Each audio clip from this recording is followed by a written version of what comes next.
नमस्कार दोस्तों, स्वागत है आपका हिंदी नॉलेज शो में। तो दोस्तों, कभी आपने ये चीज़ देखी होगी कि जब कहीं दो बच्चों की लड़ाई हो रही होती है और उसमें से एक बच्चा दूसरे को ज़्यादा पीट देता है, तो वो पिटने वाला क्या कहते हुए जाता है कि तू रुक, मैं अभी अपने दोस्तों को बुला के लाया, और वो फिर कभी वापस नहीं दिखता।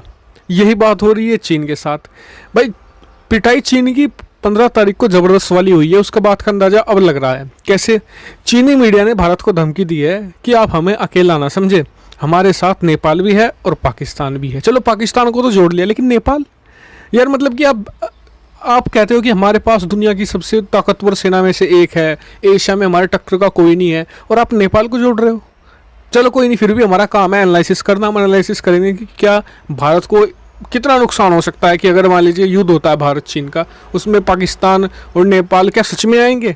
इस पर भी हम डिटेल से बात करेंगे। तो चलो दोस्तों, वीडियो को हम शुरू कर लेते हैं। तो दोस्तों, जैसे कि आपको पता है कि भारत और चीन के बीच जो तनाव है इस समय भी चरम पर है, और अगर ये सुलझाया नहीं जाता है तो ज़रूर एक कॉन्फ्लिक्ट या छोटा युद्ध या फिर एक बड़ा युद्ध भी हो सकता है। इसमें कोई भी आशंका वाली बात आप नहीं करें।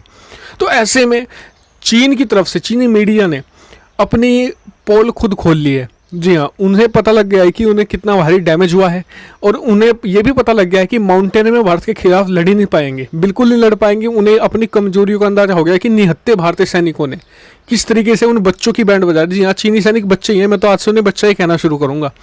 वो उनकी बैंड कैसे बजा दी, उन्हें भागने पर मजबूर कर दिया। उल्टे पैर भागना पड़ेगा। एक भारतीय के मुकाबले 5-5 सैनिक थे, लेकिन ऐसा लपेट लपेट कर मारा है हमारे सैनिकों ने।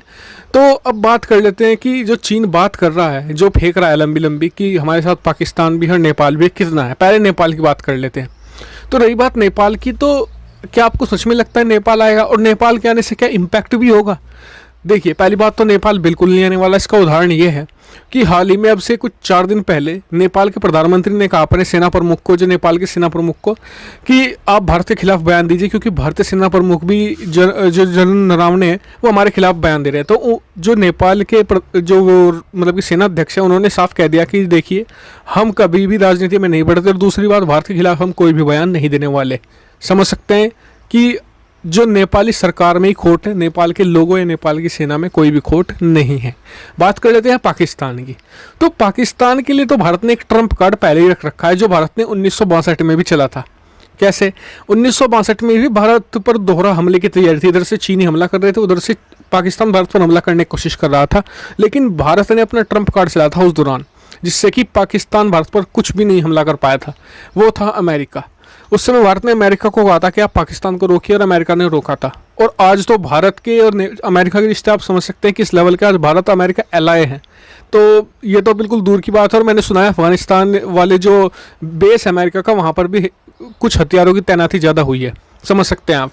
और जिन पाकिस्तानी को समझ में नहीं आया मैं किस अमेरिका की बात कर रहा हूँ, तो मैं उस अमेरिका की बात कर रहा हूँ जो आपके घर में, आपके देश के बीचों बीच घुसकर ड्रोन स्ट्राइक करता है और रुकता नहीं है आपसे। उसी अमेरिका की मैं बात कर रहा हूँ जो आपको सालाना अरबों डॉलर की भीख देता है। जी हाँ, और अमेरिका बैंड बजा कर रख देगा पाकिस्तान की, अगर वो फटका भी भारत और चीन के बीच में। और हाँ, कहने को तो कह देंगे पाकिस्तान और नेपाल की, जी हम आपके लिए लड़ लेंगे। जी हाँ, बिल्कुल बयान भी दे सकते हैं युद्ध से पहले। लेकिन मैं समझा दूँ चीन को पहले ही, भले ही आप हमारे दुश्मन हो, लेकिन आपको एक सलाह दे दूँ, अगर भारत से कभी लड़ने का मूड हो, या अभी या फिर बाद में भी, या मान लीजिए आपको छोटा मोटा कॉन्फ्लिक्ट ही करना हो, तो अपने दम पर आना, इनके भरोसे मत रहना। ये सबसे डरपोक में से, पाकिस्तान की बात करूँ तो सबसे डरपोक देश में से एक है। ये हमसे मतलब कि हर तीसरे चौथे साल तो पिटते ही रहते हैं। इनकी बात तो छोड़ो, तो ये तो फिर पिट लेंगे, लेकिन आपसे पिटे बर्दाश्त नहीं होने वाली। आप तो एक ही मतलब कि 15 तारीख वाली कॉन्फ्लिक्ट में ही बिलबिलाने लगे। तो दोस्तों, वीडियो के कंक्लूजन में बस इतना ही कहना चाहूँगा मैं कि ये सिर्फ चीन का अब डर बोल रहा है, क्योंकि उन्हें पता है कि जो माउंटेन रीजन में भारत की पकड़ कितनी मजबूत है। भारत क्यों दुनिया की सबसे बेहतरीन सेना, दुनिया भर में सभी देश मानते हैं कि माउंटेन वाले यानी ऊंचाई वाले जगहों पर भारतीय सेना सबसे मजबूत क्यों कही जाती है। तो इसका एक तरीके से 15 तारीख को भारत ने प्रमाण दे दिया था चीन को, और उसी का एक रिएक्शन आप मान सकते हैं। और दूसरी बात, जो ट्रोल किया जा रहा है ना ट्विटर पर ग्लोबल टाइम्स को, जो चीनी मुखपत्र है जो ये सब बयानबाजी कर रहा है उसका भी एक ये कह सकते हैं कि मतलब कि क्योंकि उसे डिफेंड करने के लिए वहाँ कोई नहीं है, तो शायद ये सोच रहा हो कि जो पाकिस्तानी ट्विटर हैंडल है या फिर नेपाली ट्विटर हैंडल है, मैं उसे सपोर्ट करने के लिए आ जाए। तो बस इतना ही है। और हाँ, अगर आप भी मुझे ट्विटर पर फॉलो करना चाहते हैं तो डिस्क्रिप्शन में लिंक है, फॉलो कर सकते हैं, हम वहाँ पर भी बातचीत करते हैं। तो फिलहाल दोस्तों इस वीडियो में इतना ही। वीडियो देखने के एक बार फिर से आपका धन्यवाद। Thank you for watching video.